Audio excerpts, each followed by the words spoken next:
Hello guys, welcome back. Today we're taking a look at the Gerber Suspension NXT multi-tool. There's a lot to go over, but we're going to try to keep it short, so let's get straight to it. So now going over the packaging, there's not much to it. It's just a cardboard box with pretty much nothing but the tool inside.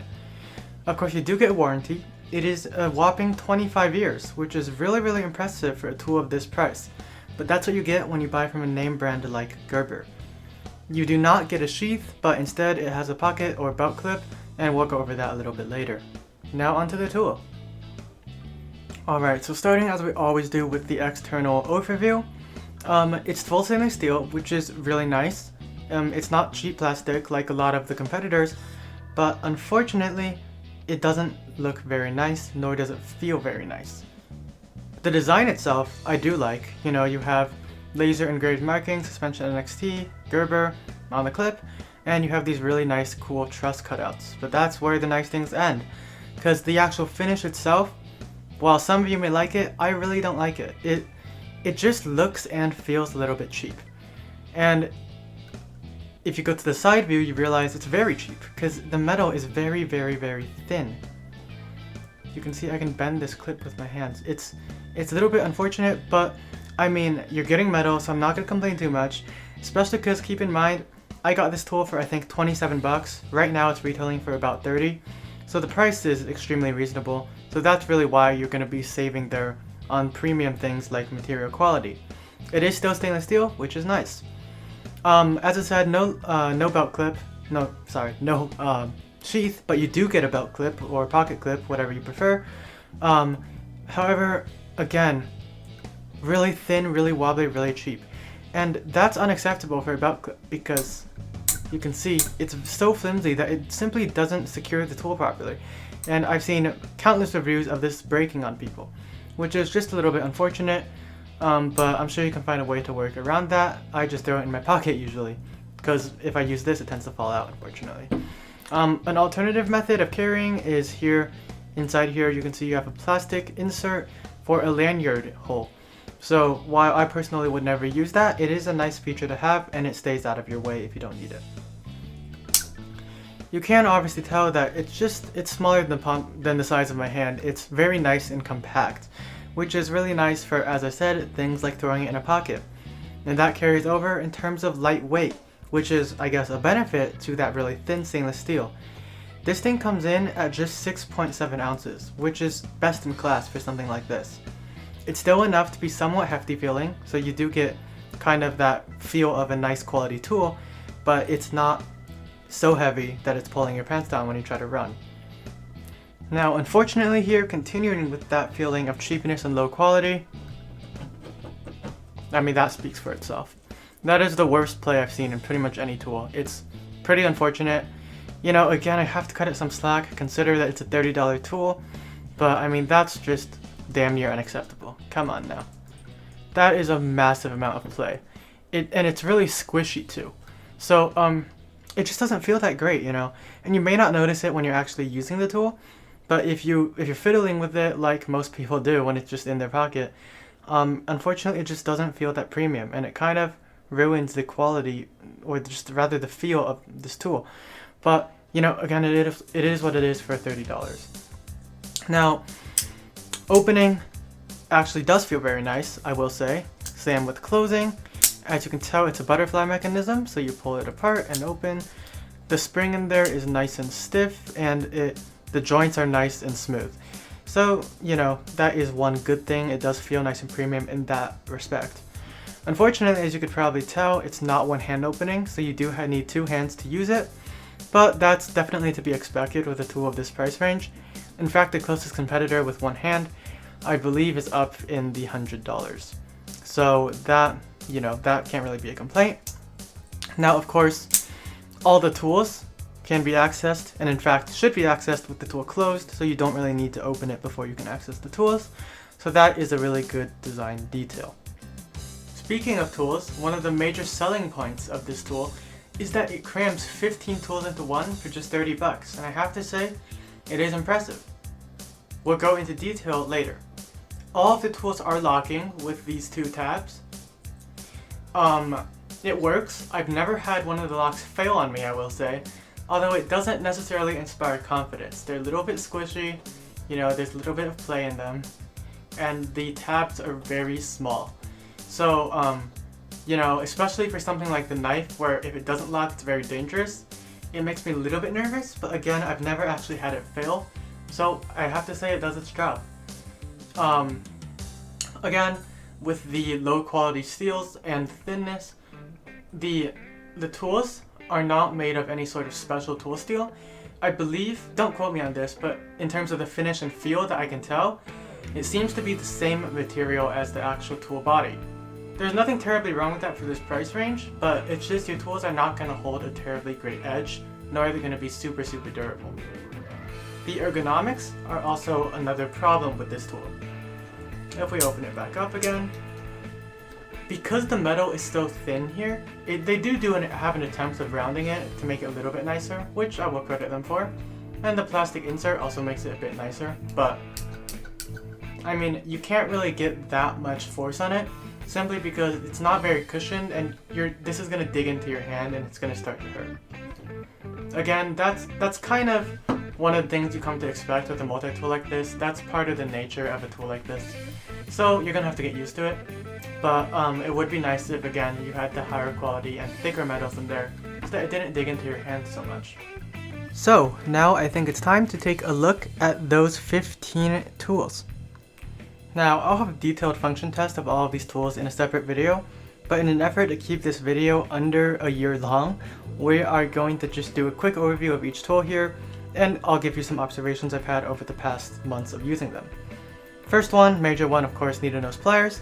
They are spring-loaded.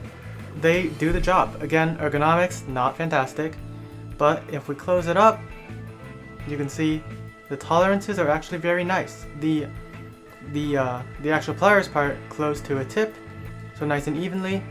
Here inside you have kind of an alternate pliers, which is for things like pipes or just round stuff in general. It'll grip a little bit better. And then back here you have your wire cutters / strippers. Again, tolerances really nice. They close really tightly, so that's good to see. It's a sign of a high quality tool. Next, if we close this up, alright, now we've got it closed up, we can start taking a look at our side tools. Starting with the Phillips head screwdriver. Nothing special here. Again, ergonomics are not going to be fantastic, and it is worth noting that because it's not centered on the tool, it can be a little bit awkward to use, but it will do the job in a pinch, and that's kind of to be expected with a tool like this. No complaints. Now onto the awl. It has a really nice, really sharp tip on it, and it's a very strong tip. It'll hold its edge over time, and the bottom is a little bit sharp as well. This one is not designed for sewing. It has no hole in it for any thread, but it is really good for things like making holes or scoring materials. Onto the file. Again, nothing special here. It's not very long, which you expect for a tool like this, but that definitely limits its functionality. It also is not a very aggressive pattern, so it may be slow at moving material. And again, it's not any hardened tool steel or anything, so the durability is questionable. But again, it'll do its job in a pinch. On the back of the file, you have a little mini ruler. It's nice and cute, and I mean, it'll do the job for short things, but again, with the limited length, it's also limited functionality. It does have both metric and inches, which is nice and helpful. This tool has, next, 3 flathead drivers of different sizes.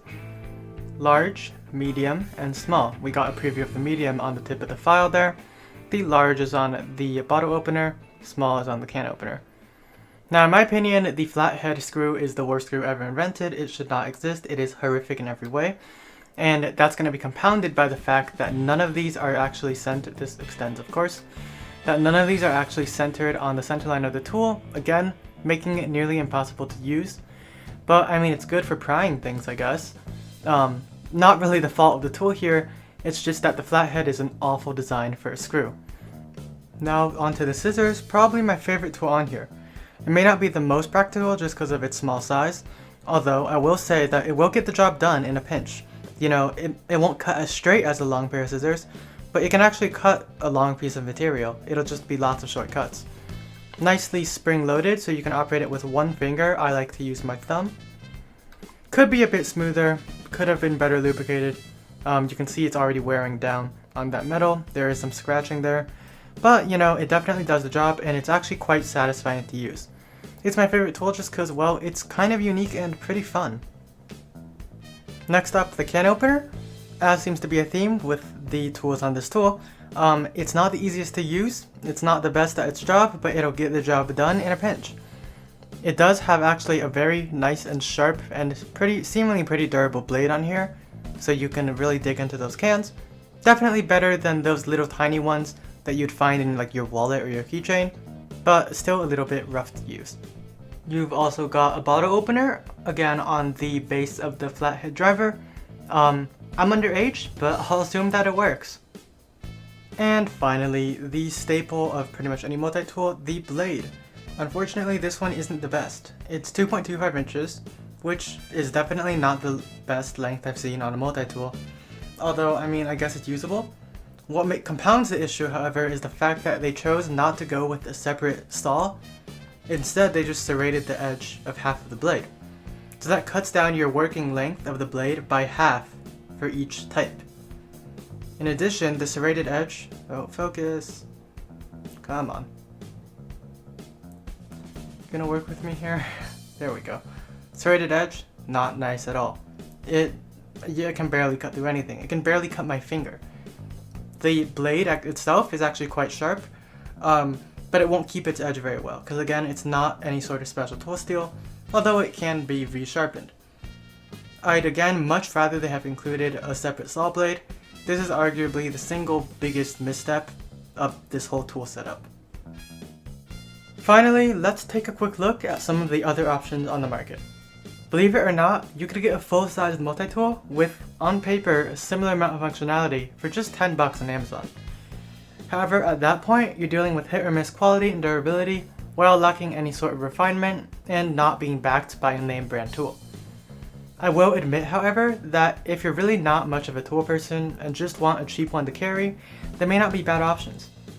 Gerber also offers a mini keychain multi-tool for just $16, which I also own, and for what it is, it's pretty nice, but by nature, it's simply not as functional, being a trade-off for portability.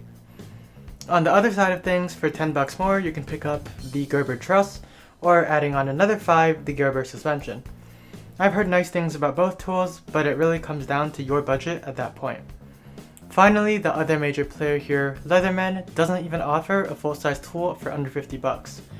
Don't get me wrong, I'm sure it's a fine product, but at twice the cost, it's simply not a reasonable comparison. The target audience of this tool is more entry-level, and it fits that niche well, though as we've laid out, not without a fair share of competition from both ends of the spectrum, or numerous sacrifices. Overall, while the product certainly is not without its fair share of flaws, you're getting what you're paying for, and then arguably even a little bit more.